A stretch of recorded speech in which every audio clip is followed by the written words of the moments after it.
పీకే వీడు మళ్ళీ జనాలనే రెచ్చగొట్టడం మొదలుపెట్టిండు. వీడికి సోషల్ మీడియాలో ఈయన ఎవడన్నా తిడితే కంట్రోల్ చేయడానికి వీడి ఫ్యాన్స్ కావాలి అంటాడు. నన్ను తిడుతున్నారు కాబట్టి మీరు సైలెంట్గా ఉండమాకండి అని చెప్పి ఫ్యాన్స్ని రెచ్చగొట్టి సోషల్ మీడియాలో తిట్టిపెత్తాడు. బయట రాజకీయాల్లో ఎవడని విమర్శిస్తే వాళ్ళని కంట్రోల్ చేయడం కోసం కార్యకర్తలను రెచ్చగొడుతుండు.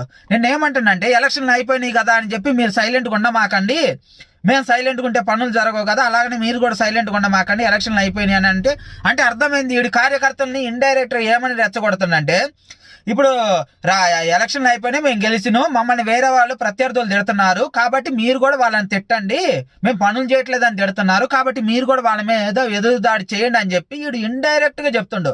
వీడి ఫ్యామిలీ ఓవర్ యాక్షన్ కానీ జనాలను రెచ్చగొట్టే విధానం ఇలాగనే ఉండేది.